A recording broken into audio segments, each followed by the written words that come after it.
I think like every game, there was some really good stuff, and there were some things we got to correct. But I thought for his first start, it was excellent.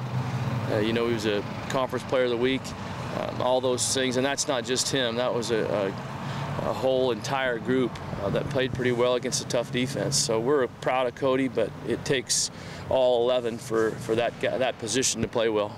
I asked him yesterday about, I think BYU was kind of surprised by what you became after 2 years since there's no video of him. He kind of laughed about it, but is there something to that? I mean, you know, it depends on how they felt like they needed to prepare to play him.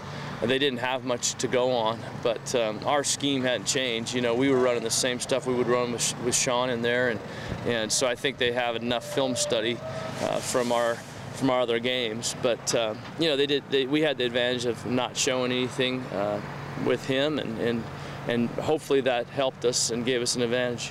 With one full game under his belt, how much can he improve between game 1 and game 2? I mean, it seemed pretty good from the start, but I mean, how much more can he do? You know, I think he can be faster with his reads and his throws. I think he can become even more accurate. I think there's a couple plays in that game that we'd like back, but overall it was a very solid game. And like anybody, I think even a kid that has a great game, there's always stuff to improve on, and that's the way we approach it. And we certainly would never think that we've arrived with a kid. You know, I think he knows that too. There was a bunch of stuff in that game that he can correct and play a better game. Looking ahead to Utah, when you got a guy like that on the defensive line with Starr, how does that change what you try to do offensively? Well, we got to really know where he is. We've got to double team him. We've got to chip him with tight ends and backs, and not let him be totally disruptive. I think you watched the beginning of the SC game, and that's what he was. He was very disruptive, even to the center quarterback exchange. So we have to be conscious of that, do a good job of trying to wear him down a little bit, and try to get more than one hat on him. In that BYU game, Cody had a lot of balls knocked down, even that touchdown. How do you try to get him out of the pocket a little bit more with stuff, or what do you try to do? You know, I think moving him around's a good thing. I think he's got to play a little bit better with his eyes and not get locked into one guy and staring at him and allowing him to jump. But that's a little bit of their style. You know, we've had balls batted down with Sean too, and if you're rushing that way, where you're going to slow the rush and try to jump and bat the ball down, then to me that takes away from the pressure on the quarterback. So you don't want to have batted balls, but I would rather have a few times where they're not rushing you so fast and jumping. I think you get less hits on the guys. So we don't want to have batted balls.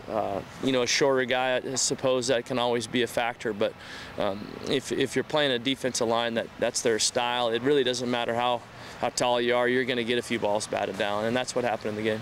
Does Utah do anything similar to what BYU? Yeah, they've shown that. They showed that in our game last year. You know, and they try to mix up their pass rush. But sometimes guys, if they're blocked well, they will stop and jump. You know, that's a way to kind of combat being beaten with the protection. So some of that stuff, we just have to be aggressive and really try to get those hands down and get into those defensive linemen. For the game, you know, you can prepare Cody all you want, but was it kind of like loaning a 16-year-old a car? It's kind of like, you know, hoping that everything turns out all right? You know, I think anytime a guy gets his first start, you're not totally sure how he's going to react. I felt like he had such a good week of practice and really a whole fall camp going all the way back to last year. He's always been in the mix. You know, he's had a few setbacks injury-wise, but I thought he did great. Just handling the pressure and having a lot of poise on the road. I thought that was the biggest thing that he showed that he can do and go into a tough environment and play well.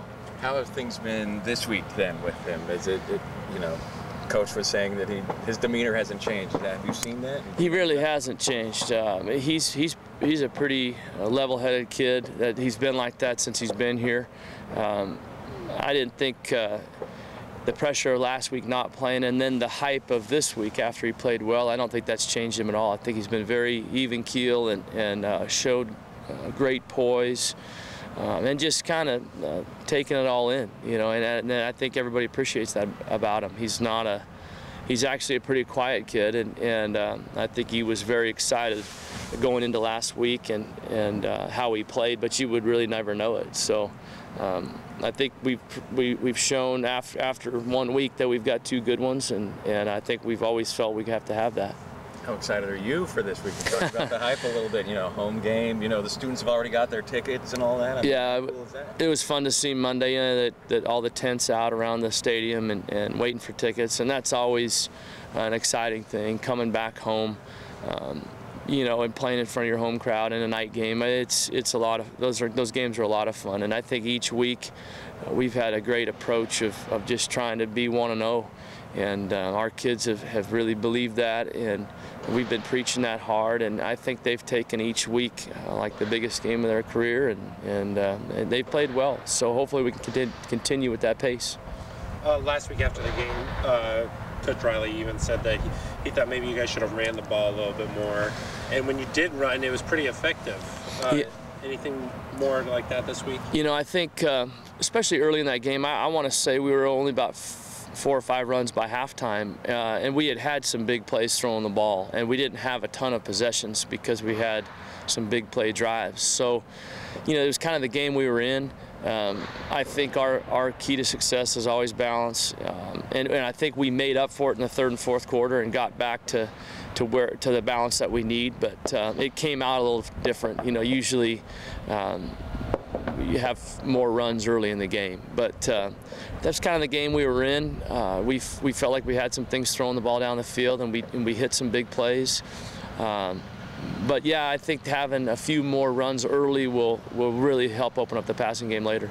Do you feel like against a team like Utah with an effective pass rush, maybe a run here or there is an effective way to kind of offset that? Yeah, I think it slows them down a little bit, and even a draw can be disruptive to that rush. So definitely those things are key to handling that pressure. Thanks, Coach. Thanks, Coach. All right, Danny, Richie stepped into the